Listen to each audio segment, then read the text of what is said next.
රාජපක්ෂ ජනාධිපතිවරයා මේ විජේරාම නිල නිවස බාර දුන්නා කියලා මාධ්‍ය ප්‍රකාශකතුමා කියනවා. මොකද මේ ඇත්තටම ඔබතුමාට ඇයි බාර දෙන්න බැරි වුනේ? නැති ඉස්සෙල්ලාම ආණ්ඩුවෙන් ඇවිල්ලා ඉන්වෙන්ටරිය බලලා ගේ බාර ගන්න ඕනේ. ගේ අතුර පාරෙන් තියලා යන්න බෑනේ. ඉතින් අද තමයි ඔන්න සති 3කට පස්සේ ඇවිල්ලා ඉන්වෙන්ටරිය බලන්නේ. ඉතින් තාමත් ෆයින් අවසන් කරලා නැහැ. ඉතින් ඒ අය ඇවිල්ලා නැතන් පස්සේ ඇවිල්ලා කියයි මෙන්න අහවල් එක තිබ්බා. අහවල් එක තිබ්බේ නැහැ. ඉතින් ඒ වගේ කතා ගන්න ඕනේ නැහනේ. ඒ හින්දා නීතියානුකූලව ඇවිල්ලා නිලධාරීන්ට මේක බාර ගන්න පුළුවන්. හැබැයි එතුමා නම් කිව්වේ මේ නීතිය මගින් කටයුතු කරන්න අපි දැන්ටමත් කටයුතු කරනවා කියලා මේ ජනාධිපතිවරයාට විරුද්ධව. ඔය ඉතින් එතුමන්ලාගේ නීතිය අපි දන්නවනේ. එතුමන්ලා අපි හිතුවේ යහපාලන ආණ්ඩුවේ තමයි නීතිය නවන්නේ කියලා. ඔය ඉතින් මේ ආණ්ඩුව ඊට වඩා හොඳ නීතිය නවන බවක් පේනවා. ඒ වගේම මේ ජනාධිපතිතුමාගේ මේ ප්‍රධාන ආරක්ෂක නොයෙල් අද අත්අඩංගුවට ගන්නවා වත්කම් හෙළි කිරීමට මැලි වුණා කියලා. ඇත්තටම මොකද්ද මේ මෙතනත් මේක මොකද්ද මේ වෙන්නේ? ඉතින් මේ ආණ්ඩුව බලයට ආපු දවසේ ඉඳන් ඒ වගේම යහපාලන ආණ්ඩුව කාලේ ඉඳන් මේ හැම කෙනෙක් ගැනම පරීක්ෂණ කටයුතු කෙරුවා. ඉතින් නෙවිල් ගැන වෙන්න පුළුවන්, ශෂින්ද්‍ර රාජපක්ෂ ගැන වෙන්න පුළුවන්, ප්‍රසන්න රණවීර ගැන වෙන්න පුළුවන්. මේ හැම කෙනා ගැනම හෙව්වා. ඒකනේ අන්තිමට අපේ බල්ලයා කරේ ලක්ෂ පවුම් 90ක මාලයක් තියෙනවා කියලා කිව්වේ. ඒ කියන්නේ බල්ලා ගැනත් හොයනවා. හැබැයි ඉතින් අපේ කිසි කෙනෙක් අධිකරණය මග හැරලා නැහැ. ඒ කියන්නේ අපිට හංගන්න දෙයක් නැහැ. ඉතින් හැම කෙනෙක්ම අධිකරණ හමුවට පෙනී හිටින අවස්ථාවක් ලැබුණොත් පෙනී හිටිනවා. ඒ වගේම තමයි පොලිසියට වෙන්න පුළුවන්, CID එකට වෙන්න පුළුවන්, FCID එකට වෙන්න පුළුවන්. එන්න කියන හැම අවස්ථාවකම ඔය හැම කෙනෙක්ම ගිහිලා තියෙනවා. එහෙම නැත්නම් අපි දකිනවනේ ඉතින් දැන් බොහෝ අය ලංකාවේ නැහැනේ. නේ? දැන් මහ බැංකුව ගැන හොයන්න ආපු ආණ්ඩුව දැන් අපිට කියනවා යාව ගෙනත් දෙන්න කියලා රනිල් මහත්තයන් ඉල්ලීමක් කරනවා. ඉතින් ඒ තැනට වැටිලා. ඉතින් අපිට හංගන්න දෙයක් නැහැ. ඉතින් අපේ ඕනෑම කෙනෙක් සාධාරණ පරීක්ෂණයකට මුහුණ දෙන්න ඕනෑම කෙනෙක් සූදානම්. ඒ ඔබතුමාලගේ කාලේ මේ සංකීර්ණ අපරාධ කළා කියලා තමයි ආණ්ඩුවේ මේ මාධ්‍ය ප්‍රකාශකතුමා කියන්නේ. ආණ්ඩුවේ මාධ්‍ය ප්‍රකාශකතුමාට අහන ප්‍රශ්න වලට උත්තර නැති වෙනකොට අර පරණ අවුරුදු 15ක් තිස්සේ කියපු කාරණා ටික කියනවා. ඉතින් මට එතුමාට මතක් කරලා දෙන්න වෙන්නේ ලාල්කාන්ත ඇමතුමා කිව්වා වගේ දැන් ඔබතුමාලා ආණ්ඩුවේ ඉන්නේ කියන එක අමතක කරන්න එපා. ඒක ලාල්කාන්ත ඇමතුමා විතරයි මට පේන්නේ තේරුම් අරගෙන තියෙන්නේ.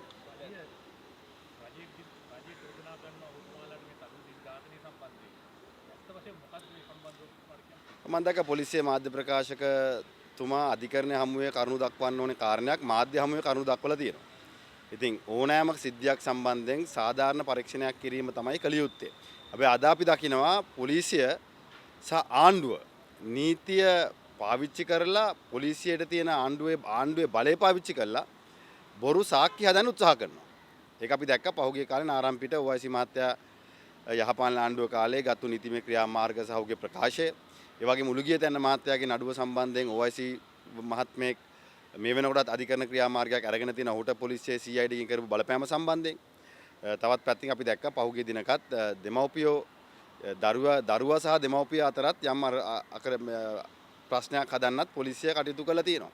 ඒ හින්දා පොලිසිය කළ යුත්තේ සහ ආණ්ඩුවට අසාමාන්‍ය විදිහට කඩේ ගිහලා ප්‍රොමෝෂන් ගන්න එක නෙවෙයි. ඒකෙන් වෙන්නේ හොඳ පොලිස් නිලධාරීන් සහ කීර්තිමත් පොලිස් නිලධාරීන්ටත් මේ චෝදනාව නැගෙනවා. ඒ හින්දා කරුණා කළා අපි පොලිසියනුත් ඉල්ලන්නේ පොලිසියේ ගෞරවය ආරක්ෂා කරන්න. බොරු සාක්ෂි හදන්න කියලා අමාරුවට එන්න එපා. දැන් දැක්කනේ ඊයේ වෙච්ච දේ. චඩුදීන්ගේ සිද්ධිය සම්බන්ධයෙන් බොරු සාක්ෂි හදන්න ගියා. පැය 24ක් යන්න කලින් අධිකරණයට දක්වන්න ඕන කරුණු මාධ්‍යට දක්වලා වැඩේ අනාගත්තා. ඒ හින්දා දැන්වත් සාධාරණ පරීක්ෂණයක් කරන්න. ඒක චඩුදීන්ගේ ආත්මයටත් කරන සාධාරණයක්. ඉතින් මම විශ්වාස කරනවා ආණ්ඩුව මේවට ඇඟිලි ගහන්න නැතුව. ඉතින් ආණ්ඩුවේ මම දැක්ක හැම ඇමතිවරයෙක්ම පහුගිය දින කිහිපය තුළ ඔය ගැන කතා කරා. ඉතින් ඔය ගැන කතා කරනවා වගේම ඔබතුමාලා අර උපායධාරීන්ට දෙනවා කියලා පොරොන්දු වෙච්ච රස්සා ගැනත් පොඩ්ඩක් කතා කරමු. අර සංවර්ධන නිලධාරීන්ට එන්න කියලා ඒ කාලේ ගෙයින් ගෙට යවුවනේ ගුරුපත් වීම ටික ස්ථිර කරලා දෙනවා කියලා. ඒව ගැනත් අපි කතා කරමු. තරුණයන්ට රැකියාව දෙනවා කිව්වනේ, ලක්ෂ 12ට වාහන දෙනවා කිව්වනේ, විදුලි බිල අඩු කරනවා කිව්වනේ. ඉතින් ඔය ඇමතිවරු ඕවා ගැනත් කතා කරොත් හොඳයි. හැබැයි ඒව ගැන කතා කරන්න බැරි වෙනකොට අපිට චෝදනා කළා මේ එක සතියට එක එක්කෙනා පටලව ගත්තට හරියන්නේ නැහැ. දැන් පහුගිය කාලේ අපි දැක්කා වරායෙන් තමන් පන්නපු කන්ටේනර් ටිකේ පන්නපු කෙනාගේ නම අහනකොට ඒක තදුරින්ට මාරුණා. බෑ තදුරින්ගේ සිද්ධිය සම්බන්ධයෙන් තමන් හදපු ගොතපු සාක්කිය බොරු බවට පත් වෙනකොට දැන් විජේරාමේ ගෙදරට මාරු වෙනවා. ඉතින් ලබන සතියේ මට පේන්නේ විජේරාමේ නිල නිවසේ සතිය බවට පත් වෙනවා.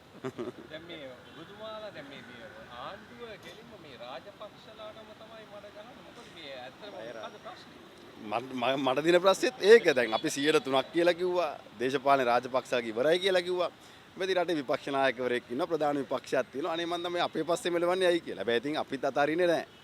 ආණ්ඩුව මතක තියාගන්න ඔබතුමාලා මාධ්‍ය හමුවට ඇවිල්ලා අර හිරේ දානවා. මම දැක්ක ආණ්ඩුවේ ප්‍රබල ඇමතිවරයෙක් කියනවා තව ටික දවසයි තව දවස් 40 ගානක් ඔක්කොමලා හිරේ කියලා. ඔබතුමාලා ඇවිල්ලා ඡන්දදායකයට දීපු පොරොන්දු ඉෂ්ට කරගන්න බැරි වුණොත් කෙඳිරි ගෑවට අපි නම් කෙඳිරි ගාන්නේ නැහැ. අපි පාර්ලිමෙන් එහා පැත්තේ හැදිච්ච වැඩිච්ච අය කියන එක අමතක කරන්න එපා. හැබැයි ඔබතුමාලගේත් භාගයක් ඒ පැත්තේ තමයි.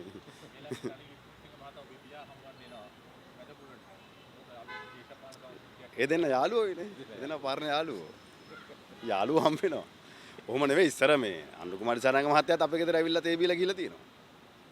රනිල් මහත්තයා විතරක් නෙවෙයි දැන් ආවේ නැති උනාට. තව ඉස්සරහට එයි හැබැයි. ඉතින් ඇයි මේ එහෙම ඇවිල්ලත් මේ ඔබතුමාලා පස්සේ මෙලවන්නේ මොකද්ද මේ ඇත්තටම මෙහෙම දේවල් කළාද ඇත්තටම නෑ ඉතින් දැන් දේශපාලනයේ සදාකාර මිතුරොත් නැතු නෑ හතුරොත් නැති එක කෙසේ වෙතත් කවදාද මිතුරා වෙන්නේ කවදාද හතුරා වෙන්නේ කියලා හිතා ගන්න බැරුව තියෙන්නේ. ඉතින් ඒ ගැන වැඩි කල්පනා කරන්නේ නැතුව අපි ජනතාව එක්ක දේශපාලනය කරාම හරි. ඒ වගේම දැන් පසුගියදා මේ අවුරුදු 16ට වැඩි ළමුන් ගැන බොහොම ලොකු කතාවක් ඇති වුණා ඔවුන්ගේ මේ අයිතිවාසිකම් පිළිබඳව.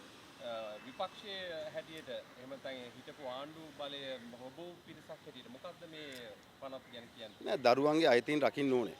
ඒ වගේම තමයි දරුවන්ගේ විනයගරුක සමාජයක් සහ අපේ රටට ගැළපෙන ඔබින සංස්කෘතික වපසරයක් අපි ආරක්ෂා කරගන්න ඕනේ.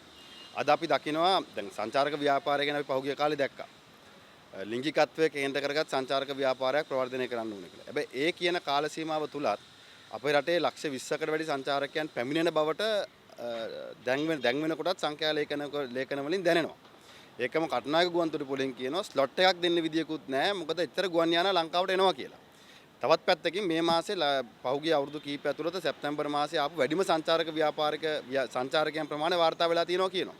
එහෙම තියෙද්දිත් ඇයි අපි තවදුරටත් අපේ සංස්කෘතිය මේ රටේ පරිසරය මේ රටේ අනන්‍යතාවය කේන්ද්‍ර කරගෙන මෙතරම් සංචාරකයෝ ප්‍රමාණයක් ලංකාවට එද්දිත් ඇයි මොන හේතුව මතද අපි ලිංගිකත්වයේ කේන්ද්‍ර කරගත් සංචාරක ව්‍යාපාරය ප්‍රවර්ධනය කරන්න යන්නේ?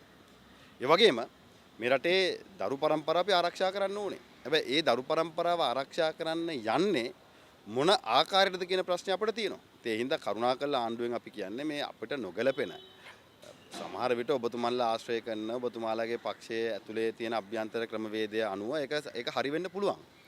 මේ රටට ඒක ගැලපෙන්නේ නැහැ. ඉතින් මේ රටේට ගැලපෙන අපේ අනන්‍යතාවය ආරක්ෂා කරන් අපි ඉස්සරහට යනවා මිසක් අපි අර නවීකරණය කරනවා කියන මුවාවෙන් බටහිරකරණය කරොත් මේ රට සමාජය සම්පූර්ණයෙන් විනාශ වෙලා යනවා. ඒ වගේ මේ රුපියල් 5000ක් දීලා මේ අවුරුදු 16 ළමයින්ට යන්න ඕන තැනක ගිහිල්ලා දැන් ඒ කාලේ මට බැන්නේ රගර් ගස්සනවා කියලා.